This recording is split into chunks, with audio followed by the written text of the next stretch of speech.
Hare Krishna, Radhe Radhe. Welcome to my channel. तो जी आज की वीडियो में कार्तिक मास में सुनने वाली कथा जिसके विषय में आज मैं आपको सुनाऊंगी कि आखिर भगवान श्री कृष्ण जी को अपनी पत्नी सत्यभामा इतनी प्रिय क्यों है। नारद जी कहने लगे कि हे ब्राह्मण, कार्तिक मास के महात्म्य का विधि पूर्वक वर्णन करिए। ब्रह्मा जी कहने लगे कि हे नारद, तुम बड़े सज्जन पुरुष हो जो लोगों के हित के लिए ऐसे प्रसन्न करते हो। अब मैं ऐसी कथा तुमसे कहता हूँ कि जिसके सुनने मात्र से पापों का नाश हो जाता है। हे नारद, सूत जी इसी नैमिषारण्य तीर्थ में शौनक ऋषियों से कहते हैं कि ऋषियों, साधुओं का सत्संग अति पवित्र होता है और संसार के पापों के भय को दूर कर देता है, ज्ञानियों को मोक्ष देता है, कामना वालों को कामना पूरी करता है।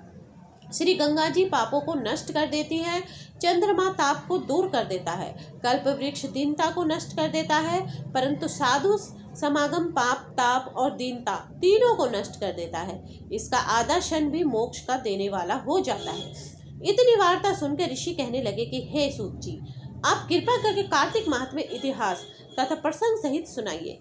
तब सूत जी कहने लगे कि हे ऋषियों, एक समय भगवान कृष्ण से कमल जैसे नेत्रों वाली श्री सत्यभामा जी कहने लगी कि मैं धन्य हूँ और मेरे माता पिता भी धन्य हैं, जिनके मेरी जैसी कन्या उत्पन्न हुई, जिसके पति आप भगवान हुए।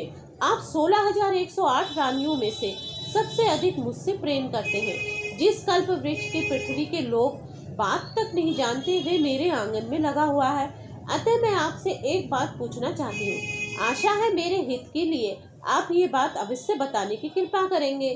इतनी बात सुनकर श्री कृष्ण जी सत्यभामा का हाथ पकड़ के कल्प वृक्ष के नीचे ले गए और कहने लगे, हे सत्यभामे, जब रानियों में तुम मुझको सबसे अधिक प्यारी हो, तुम्हारे स्नेहवश मैंने इंद्र से विरोध करके ये कल्प वृक्ष स्वर्ग से लाकर तुम्हारे आंगन में लगाया है। मैं तुम्हारे लिए आदेश भी दे सकता हूँ, अकथ्य भी कह सकता हूँ। अब तुम मुझसे यदि गुप्त से गुप्त बात पूछोगी तो मैं वह भी बतलाऊंगा। सत्यभामा कहने लगी कि हे स्वामी, पिछले जन्म में मैंने ऐसा कौन सा पुण्य का कर्म किया था जिससे मैं आपकी अर्धांगिनी बनी और गरुड़ पर बैठकर आपके साथ इंद्रादि लोकों में भी जा सकती हूँ। पहली जन्म में मैं कौन थी, किसकी कन्या थी, आप विस्तार पूर्वक कहिए। भगवान कृष्ण कहने लगे, हे सत्यभामे, तुम ध्यान पूर्वक सुनो, मैं सब वृत्तांत विस्तार से कहता हूँ। पहली सतयुग के अंत में मायापुर के अत्रि कुल में वेद तथा शास्त्रों को जानने वाला देव शर्मा नाम का एक ब्राह्मण रहता था।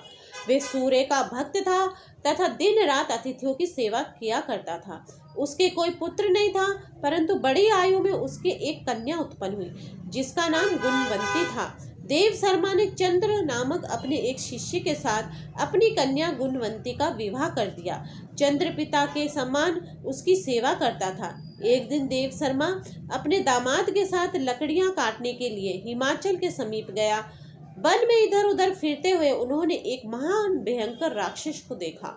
उसको देख वे दोनों भागने में असमर्थ हो गए और दोनों ही उस राक्षस के हाथ से मारे गए।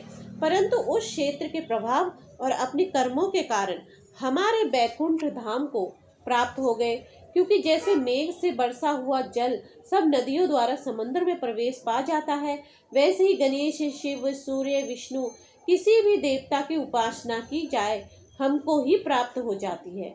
इसी प्रकार वे दोनों सूर्य के भक्त हमारे दूतों द्वारा विमान में बैठकर हमारे लोक को प्राप्त हो गए।